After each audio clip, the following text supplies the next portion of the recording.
Eleven ভুলকাম পাচ্ছে না চাকরিতে বরবাদ বরবাদ বরবাদ বরবাদ ভার্সেস দাগি ক্ল্যাশ বরবাদ নিয়ে কন্ট্রোভার্সি বরবাদ রিলিজ করার আগে নাকি প্রপার ভাবে রিলিজ হতে দেবে না কারণ নাকি সিনেমাটা নাকি সেন্সর বোর্ড থেকে আটকে দেওয়া হবে। তো এই সমস্ত কথোপকথন, বরবাদের শুটিং এখনো বাকি, তো এই সমস্ত কথোপকথন একটা সাইড করে মেহেদী হাসান একটা দুর্দান্ত ভাবে স্টেটমেন্ট দিয়েছে। মূলত তোমাদের বলে রাখি যে বরবাদ ভার্সেস দাগি এই বিষয়টা বা বরবাদ ভার্সেস দাগি ভার্সেস জঙ্গল এই বিষয়টা বা জঙ্গলি সরি এই বিষয়টা এই পুরোপুরি পার্টিকুলার বিষয়ের উপর একটা ভালো একটা স্টেটমেন্ট দিয়েছে হচ্ছে মেহেদী হাসান। মেহেদী হাসান এমন একটা মানুষ, সে অ্যাজ এ ডিরেক্টর আমি কিন্তু তার প্রতি আমার একটা রেসপেক্ট বেড়ে গেল ইন পার্সন। এখনো তার কাজ আমি দেখিনি বরবাদ, আমি তার কাজ নিয়ে এখনো অব্দি আমি তাকে বিচার করছি না, বাট ইন পার্সন মানুষটার ভাবনা চিন্তা দেখে আমার কিন্তু তার উপর একটা রেসপেক্ট বেড়ে গেল।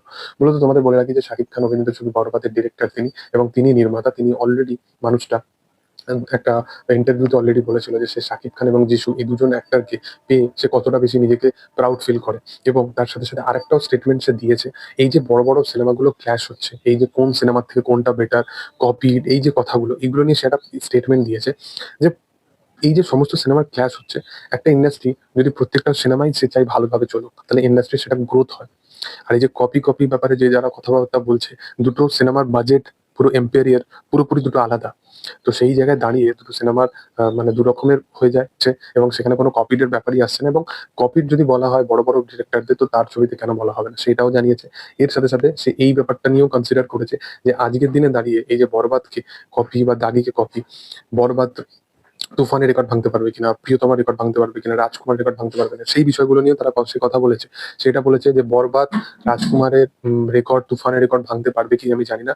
যদি এটা ভেঙে যায় এবং যদি এটা ভালো কালেকশন করে বরবাদ, তাহলে আগামী দিনে ইন্ডাস্ট্রির জন্য দুর্দান্ত ভাবে কিন্তু একটা গেম চেঞ্জ বা একটা গ্রোথ হতে পারে বাংলাদেশীয় সিনেমার ইন্ডাস্ট্রির জন্য। এর পিছনে রিজনটা খুব মানে সে বলেছে একদম নর্মাল স্টেটমেন্টে, কিন্তু রিজনটা আমি তোমাদেরকে বলে দিচ্ছি। তোমরা সকলেই জানো যে দাগি হোক, জঙ্গলি হোক, যে কোনো সিনেমায় চলুক না কেন, সেটা সিয়াম আহমেদের সিনেমা চলুক বা সেটা তোমার আফরান নিশো সিনেমা চলুক, এরাও কিন্তু আপকামিং দিনে বাংলাদেশীয় সিনেমার কিন্তু একটা স্টার হতে পারে। এবার এদের সিনেমাকেও কিন্তু সেইভাবে সাপোর্ট করা উচিত। এবার যদি বরবাদ নিয়ে কথা বলি, বরবাদ এমন একটা সিনেমা, এই সিনেমাটা যদি প্রপার ভালোবাসা পায় তাহলে এই সিনেমার কিন্তু সিকুয়েল নিয়ে তারা ভাবনা চিন্তা করবে এবং তারা বুঝে যাবে যে একটা ইন্ডাস্ট্রির কতটা গ্রোথ আছে বা শাকিব খানের নিজস্ব কতটা পোটেনশিয়াল আছে। সেটা তোমরা তুফান আসার পর সবাই বুঝে গেছে যে এই মানুষটা যা ইচ্ছা করতে পারে, এই মানুষটাকে নিয়ে সব রকম রিস্ক নেওয়া যেতে পারে। সে বাজেট নিয়েও এটা জানিয়েছে যে আমি এখনো পর্যন্ত কিন্তু বাজেট সম্বন্ধিত ব্যাপারে আমি এখন ডিসকাস করতে চাইছি না, এখনো কিছু কিছু গান বিদেশে এখনো একটা পোর্শন শুট বাকি আছে এবং ওভারঅল কত হয় আমি সেটাও তোমাদের সাথে শেয়ার করবো। তো বুঝতে পারছো একটা সিনেমা নিয়ে সে কতটা পরিমাণে রিস্ক নিতে চাইছে এই সিনেমার প্রডিউসাররা, অন্যদিকে শুধুমাত্র মেগাস্টার আছে বলে।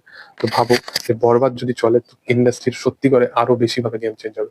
যাই হোক, তোমাদের কি ব্যাপার মানে তোমাদের কি বক্তব্য বিষয়টা নিয়ে সেটা অবশ্যই কমেন্টে জানাতে পারো। আর ভিডিও যদি ভালো লেগে থাকে অবশ্যই লাইক শেয়ার সাবস্ক্রাইব করে দিও। Thank you.